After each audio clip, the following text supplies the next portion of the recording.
భారతదేశం రహస్యాలతో నిండిన పవిత్ర భూమి.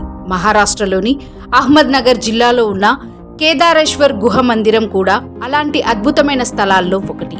ఈ గుహ మందిరం కేవలం ఆధ్యాత్మిక కేంద్రం మాత్రమే కాదు, దాని చుట్టూ తిరిగే మిస్టరీలు ఇప్పటికీ శాస్త్రవేత్తలను, భక్తులను ఆశ్చర్యపరుస్తాయి. ఈ గుహ మందిరం హర్షగిరి కొండల మధ్యలో ఉంది.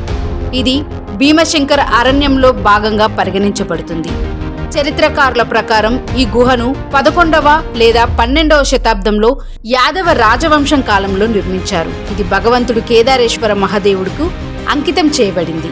గుహలోని ప్రధాన ఆకర్షణ ఒక పెద్ద శివలింగం. ఇది నీటితో చుట్టబడి ఉంటుంది. చుట్టుపక్కల గోడలపై పురాతన శిల్పాలు, శైవ సాంప్రదాయానికి సంబంధించిన చెక్కిన చిత్రాలు ఉన్నాయి.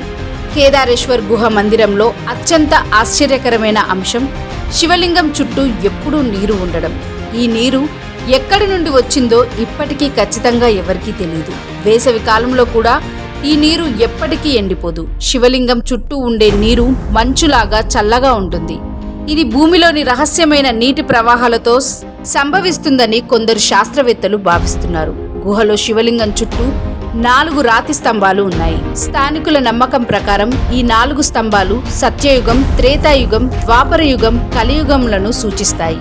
ప్రతి యుగం ముగిసినప్పుడు ఒక స్తంభం కూలిపోతుందనే నమ్మకం ఉంది. ప్రస్తుతం 3 స్తంభాలు కూలిపోయి ఒకటే నిలిచి ఉంది.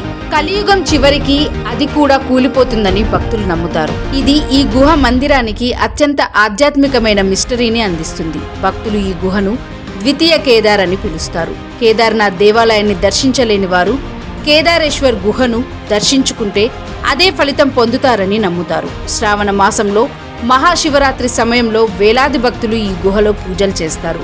భూగర్భ జల ప్రవాహాలు, శిలా రంధ్రాల వల్ల నీరు గుహలో నిలిచి ఉండవచ్చని శాస్త్రవేత్తలు చెబుతున్నారు. అయినా ఎప్పుడు నీరు సమాన స్థాయిలో ఉండడం, చల్లగా ఉండడం మరియు స్తంభాలు కూలిపోవడం పట్ల ఉన్న యుగ నమ్మకం ఇవన్నీ ఈ ప్రదేశాన్ని రహస్యమయం చేస్తాయి. కేదారేశ్వర్ గుహ మందిరం భక్తికి, పురాతన శిల్పకళకు మరియు ప్రకృతి రహస్యాలకు ప్రతీక. ఇది మనకు తెలియజేసేది ఆధ్యాత్మికతలో దాగిన రహస్యాలు శాస్త్రాన్ని మించిపోవచ్చు అని. భగవంతుడు కేదారేశ్వరుణ్ణి ఆ గుహలో దర్శించుకోవడం అంటే ప్రకృతి మరియు పరమాత్మ తత్వాన్ని ఒకే చోట అనుభవించడం.